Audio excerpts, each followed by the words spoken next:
Okay, so now I'm going to talk about the Boston Massacre. So just to make it clear, in my lectures, I'm just merely highlighting certain events that lead us to important historical events. So obviously I'm skipping over a lot of things, and my narrative is not necessarily super smooth, but hopefully you're seeing kind of like important points that I'm bringing up leading us up to, and in this case, the American Revolution. Now, what's known as the Boston Massacre, I think, is a very interesting event that really applies to making us think also about events taking place now. So, first of all, I'm going to play this short clip to give us a picture of the event, and then we're going to do a discussion of it. Okay, so here we go.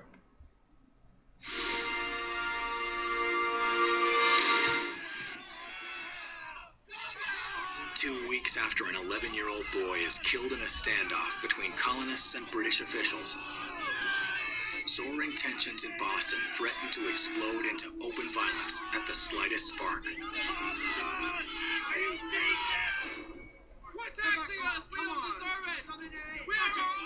On the cold winter night of March 5th, 1770,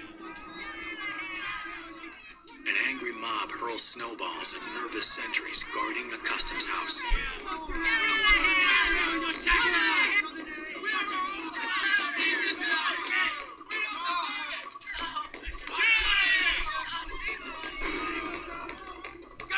Suddenly, there's the blast of a musket.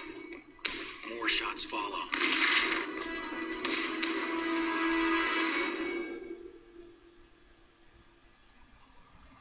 After the last musket is fired, 5 colonists lie dead in what the Sons of Liberty will dub the Boston Massacre. With the Boston Massacre, tensions escalated dramatically because until this point, it still had been largely a political argument. Now, it's a matter of a show of force. Now, people have died. There is much more at stake than there had been before.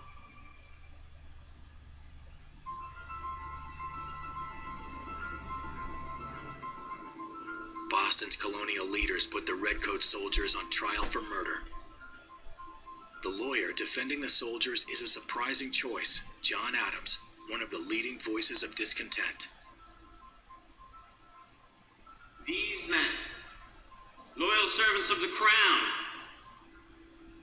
He thought that it was critical to uphold the rights of the accused as a sacred traditional British liberty. It is our duty and our obligation to look out for the mother country. And also to prove to the mother country that the American people was not one big lynch mob. Besides seeing their acquittal as a matter of justice, it's hoped it will also calm the friction in Boston. John Adams made a very plausible argument that the British soldiers who fired in the crowd were firing in self-defense. Adams also stacks the deck by packing the jury with loyalists. The verdict is handed down. Your Grace, we find the defendants not guilty.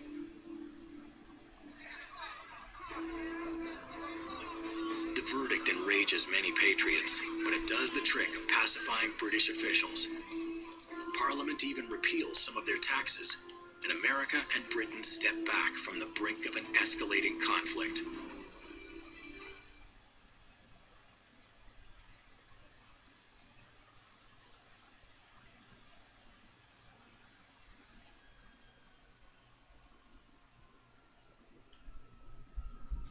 Okay, so here, the Boston Massacre, I think, is significant. Well, first of all, it's significant because for the masses in the United States, it became a pivotal event that was seen as showing the British oppression and brutality.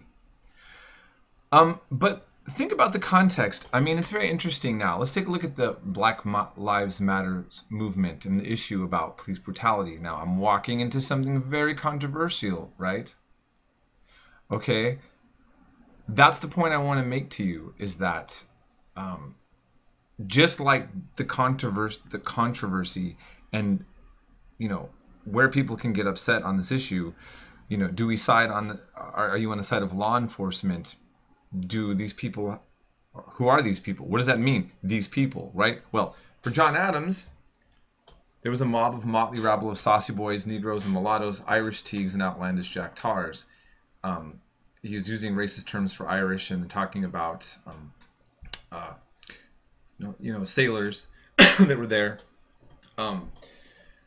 In other words, though, now when we've watched scenes where you've had riots and a young black man smashes a police car.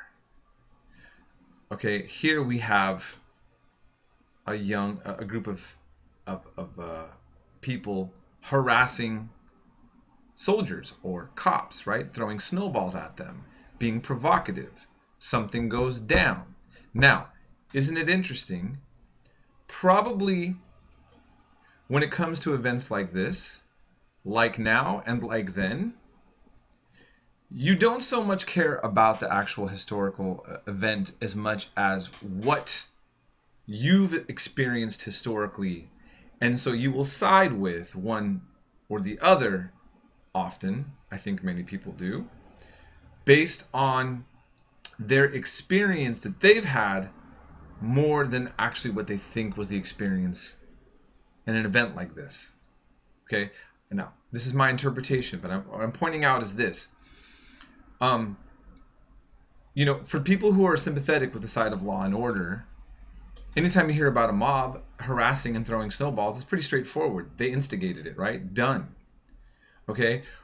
When you have people who've experienced people in power abusing it, people with guns that are representing the law abuse it, and that's what your experience in your mind is, then to you, there's nothing that can redeem the law enforcement here, the British soldiers, because you've already know what they symbolize. They already symbolize tyranny, and now they've killed one of your own. Do you see what I'm saying? This is how this gets integrated and becomes explosive to public discourse, and can create some really explosive social events, right? Okay, so I want you to just kind of think about that.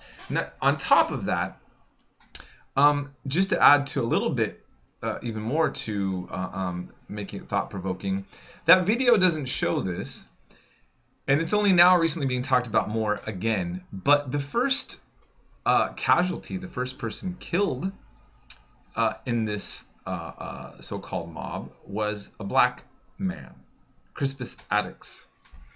Crispus Attucks. You can look him up. It starts with a C. Okay? And Crispus, actually, abolitionists at one point wanted to have a day dedicated to him. And John Adams basically accused him of being the leader of the mob. Okay? Now, let's now also turn to John Adams. He is supposed to be one of our revolutionary founders, or founding fathers. What is he doing on the side of the British military? Well, you saw some of those historians kind of kindly excuse him as a man who thought he needed to uphold law and order. And to be honest, his role in this has been a little bit of a conundrum to me as well. So, in all due fairness, I can see, okay, if you're a lawyer, you believe everybody has a right to a fair trial. But of course it wasn't fair because, as it pointed out, he packed the jury full of loyalists. He wanted to win. Was this a strategy? Or was this what some people criticize all along, is that the leaders of the revolution are not in fact so much revolutionary. They're elites who have their own interests.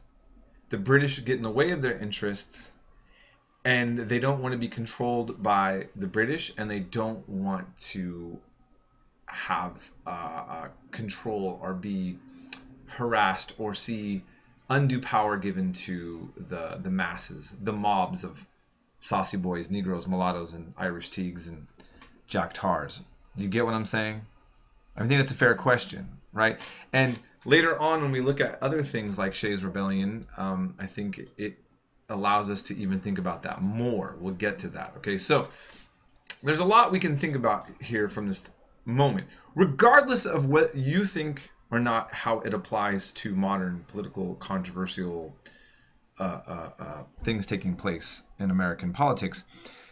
For certain, this became a major symbol to the build-up of the revolution and a PR disaster for the British in terms of the colonialists. Okay, now people are then starting to call out for their rights.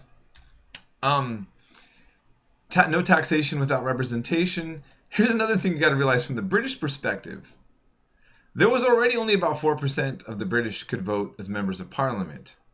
And let's also make this very clear. If you're not a white landowner, you're not going to be able to get representation necessarily either. Okay?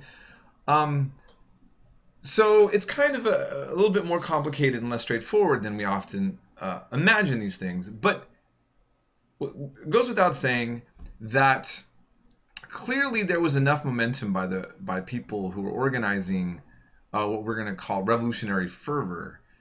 They were able to get enough of the masses to sympathize with their ideas, regardless of whether or not that the revolutionaries were speaking on behalf of everyone.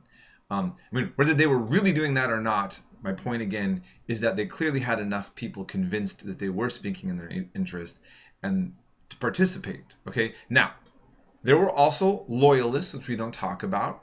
There were people who said, wait a minute, I am loyal to law and order, to the crown, to this empire that gave us the ability to be here, and this is awful business. So those elements were there as well. Obviously, you don't have a revolutionary conflict without having people clash with different ideas about how society should look.